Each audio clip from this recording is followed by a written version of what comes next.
If you have any questions, please feel free to ask. Why do you think these CEOs are leaving your manufacturing council? Because they're not taking their job seriously as it pertains to this country. We want jobs, manufacturing in this country. If you look at some of those people that you're talking about, they're outside of the country. They're having a lot of their product made outside. If you look at Merck as an example, take a look where, take a look at where their product is made.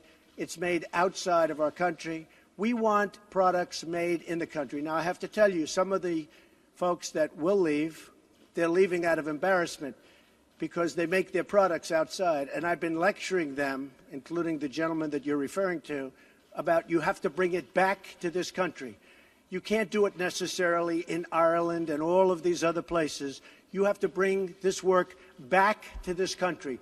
That's what I want. I want manufacturing to be back into the United States so that American workers can benefit. Let me ask you, Mr. President, why did you wait so long until last neo-Nazi? I didn't wait long.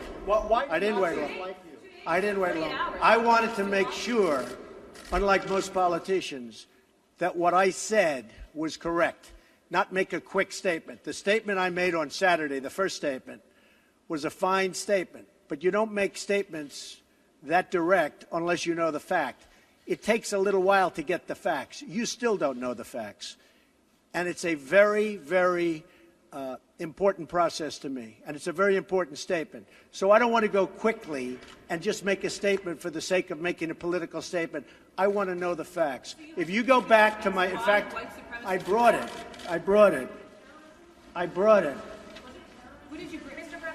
As I said on, remember this, Saturday, we condemn in the strongest possible terms this egregious display of hatred, bigotry, and violence.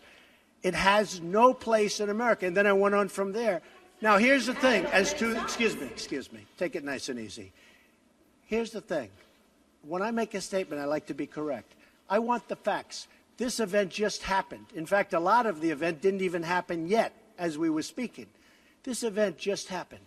Before I make a statement, I need the facts. So I don't want to rush into a statement. So making the statement when I made it was excellent. In fact, the young woman, who I hear is a fantastic young woman, and it was on NBC, her mother wrote me and said through, I guess, Twitter, social media, the nicest things, and I very much appreciated that. I hear she was a fine, really actually an incredible young woman, but her mother on Twitter thanked me for what I said.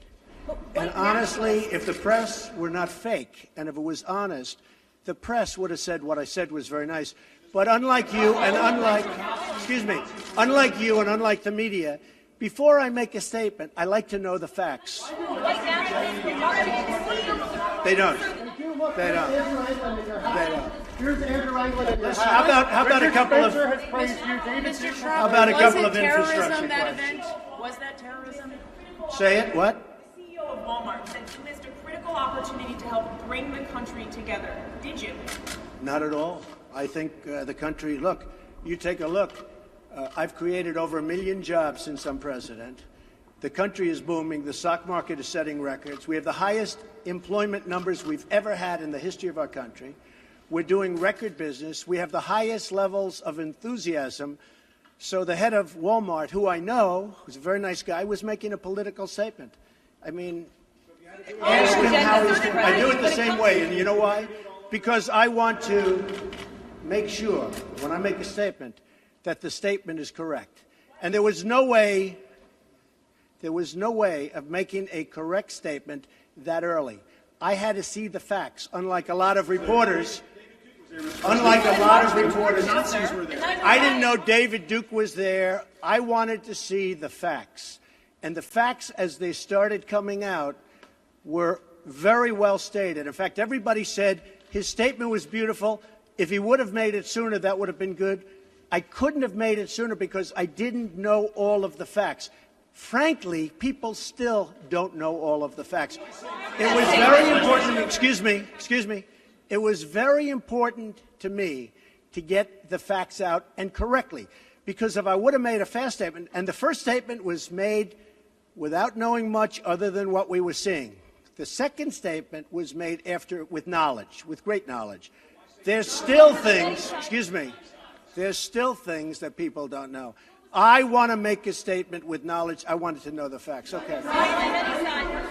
Was this two questions? Was this terrorism? And can you tell us how you're feeling about your chief strategist? Well, I think Bannon? the driver of the car is a disgrace to himself, his family, and this country. And that is, you can call it terrorism. You can call it murder. You can call it whatever you want. I would just call it as the fastest one to come up with a good verdict. That's what I'd call it. Because there is a question. Is it murder? Is it terrorism? And then you get into legal semantics. The driver of the car is a murderer. And what he did was a horrible, horrible, inexcusable thing. Can you tell us how you're feeling about your chief strategist, Mr. Bannon? Can you talk about that? I would echo Maggie's question. Steve Bannon has come I never spoke to Mr. Bannon about it. Can you tell us broadly what do you still have confidence Well, in we'll Steve? see. And look, I like Mr. Bannon. He's a friend of mine. But Mr. Bannon came on very late. You know that. I went through 17 senators, governors, and I won all the primaries. Mr. Bannon came on very much later than that. And I like him. He's a good man.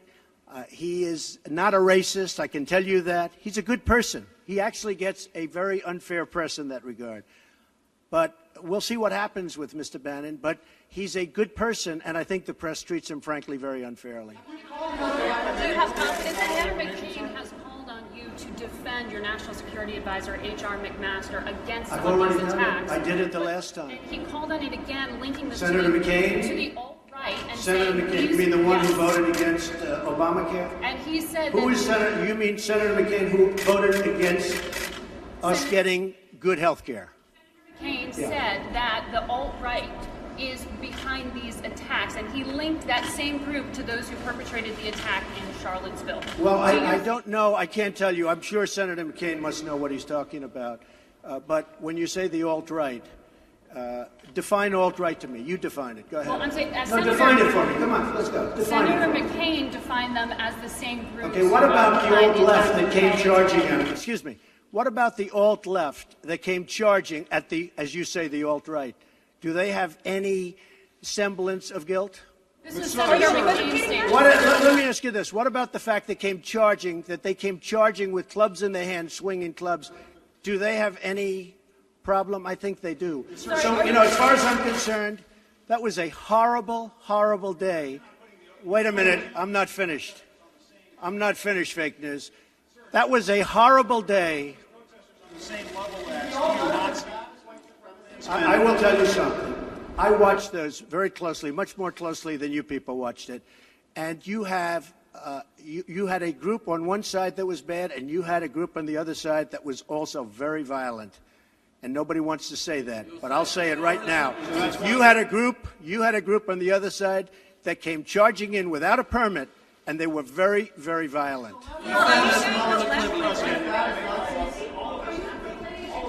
Go ahead. Do you think that what you call the alt-left is the same as neo-Nazis? Those people, all of those people, excuse me, I've condemned neo-Nazis. I've condemned many different groups, but not all of those people were neo-Nazis, believe me. Not all of those people were white supremacists by any stretch. Those people were also there because they wanted to protest the taking down of a statue, Robert E. Lee. So, excuse me, and you take a look at some of the groups and you see, and you know it if you were honest reporters, which in many cases you're not, but many of those people were there to protest the taking down of the statue of Robert E. Lee. So, this week it's Robert E. Lee. I noticed that Stonewall Jackson's coming down. I wonder, is it George Washington next week, and is it Thomas Jefferson the week after? You know, you really do have to ask yourself, where does it stop? But they were there to protest, excuse me, you take a look the night before, they were there to protest the taking down of the statue of Robert E. Lee. Infrastructure question, go ahead. Should statues of Robert E. Lee stay up? I would say that's up to a local town, community, or the federal government, depending on where it is located. Are you against the Confederacy? How concerned are you about race relations in America? And do you think things have gotten worse or better since you took office? I think they've gotten better or the same. Look, they've been frayed for a long time. And you can ask President Obama about that because he'd make speeches about it. But I believe that the fact that I brought in, it will be soon, millions of jobs. You see where companies are moving back into our country. I think that's going to have a tremendous positive impact on race relations. We have companies coming back into our country. We have 2 car companies that just announced. We have Foxconn in Wisconsin just announced. We have many companies, I say, pouring back into the country. I think that's going to have a huge positive impact on race relations. You know why? It's jobs. What people want now, they want jobs. They want great jobs with good pay. And when they have that, you watch how race relations will be. And I'll tell you, we're spending a lot of money on the inner cities. We're fixing the inner cities. We're doing far more than anybody's done with respect to the inner cities. It's a priority for me, and it's very important. Mr. President, are you putting what you're calling the alt-left and white supremacists on the same moral plane? I'm not putting anybody on a moral plane. What I'm saying is this. You had a group on one side and you had a group on the other, and they came at each other with clubs, and it was vicious, and it was horrible, and it was a horrible thing to watch. But there is another side. There was a group on this side, you can call them the left, or you've just called them the left, that came violently attacking the other group. So you can say what you want, but that's the way it is. On both sides, sir? You said there was hatred, there was violence on both sides. Well, I do think there's blame. Yes, I think there's blame on both sides. You look at both sides. I think there's blame on both sides, and I have no doubt about it, and you don't have any doubt about it either. And if you reported it accurately, you would say. Kill the person. Heather Heyer Charlottesville. They showed up in Charlottesville to protest. Excuse me. They didn't put themselves down as you. And you had some very bad people in that group. But you also had people that were very fine people on both sides. You had people in that group. Excuse me. I saw the same pictures as you did. You had people in that group that were there to protest the taking down of, to them, a very, very important statue and the renaming of a park from Robert E. Lee to another name. No, George Washington was a slave owner. Was George Washington a slave owner? So will George Washington now lose his status? Are we going to take down, are we going to take down statues to George Washington? How about Thomas Jefferson? What do you think of Thomas Jefferson? You like him? Okay, good. Are we going to take down the statue? Because he was a major slave owner. Now we're going to take down his statue. So you know what? It's fine. You're changing history, you're changing culture, and you had people, and I'm not talking about the neo-Nazis and the white nationalists, because they should be condemned totally. But you had many people in that group other than neo-Nazis and white nationalists, okay? And the press has treated them absolutely unfairly. Now, in the other group also, you had some fine people, but you also had troublemakers, and you see them come with the black outfits and with the helmets and with the baseball bats. You had a lot of bad people in the other group too. Treated unfairly, sir. I'm sorry, I just didn't understand what you were saying. You were saying the press has treated white nationalists unfairly? No, I just didn't understand what you were saying. No. There were people in that rally, and I looked the night before. If you look, there were people protesting very quietly the taking down of the statue of Robert E. Lee. I'm sure in that group there were some bad ones. The following day it looked like they had some rough, bad people, neo-Nazis, white nationalists, whatever you want to call them. But you had a lot of people in that group that were there to innocently protest and very legally protest because, you know, I don't know if you know, they had a permit. The other group didn't have a permit. So I only tell you this. There are two sides to a story. I thought what took place was a horrible moment for our country, a horrible moment. But there are two sides to the country. Does anybody have a final?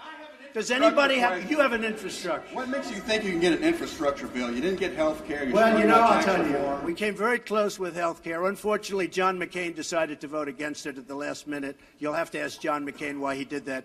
But we came very close to health care. We will end up getting health care. But we'll get the infrastructure, and actually infrastructure is something that I think we'll have bipartisan support on. I actually think Democrats will go along with the infrastructure. President, have you spoken to the family? Have you spoken to the family of the victim of the car attack? No, I'll be reaching out. When will you be reaching out? I was very, I thought that the statement put out, the mother's statement, I thought was a beautiful statement. I always tell you, it was something that I really appreciated. I thought it was terrific, and really under the kind of stress that she's under and the heartache that she's under, I thought putting out that statement to me was really something I won't forget. Thank you all very much. Thank you. Thank you. Do you plan to go to Charlottesville, Mr. President? Do you think you're helping to heal the nation? I own a house in Charlottesville. Will you go to? Does anyone know I own a house in Charlottesville? Where is it? Oh boy, it's going to be. It's in Charlottesville. You'll see. Is it near the winery or something? It is the winery. Will you go to visit to try to? I mean, I know a lot about Charlottesville. Charlottesville is a great place that's been very badly hurt over the last couple of days. But I own actually one of the largest wineries in the United States. It's in Charlottesville. What do you think needs to be done to overcome the racial divides? Well, I really think jobs can have a big impact. I think if we continue to create jobs, over 1 million, substantially more than 1 million, and you see just the other day the car companies coming in with Fox. I think if we continue to create jobs at levels that I'm creating jobs, I think that's going to have a tremendous impact, positive impact on race relations. And what you said today, how do you think that will impact the racial? Because the people are going to be working, they're going to be making a lot of money, much more money than they ever thought possible. Your remarks and that's going to today. happen. And the other thing, very important, I believe wages will start going up. They haven't gone up for a long time. I believe wages now, because the economy is doing so well with respect to employment and unemployment, I believe wages will start to go up. I think that'll have a tremendously positive impact on race relations. Why have bigots been drawn to you, Mr. President?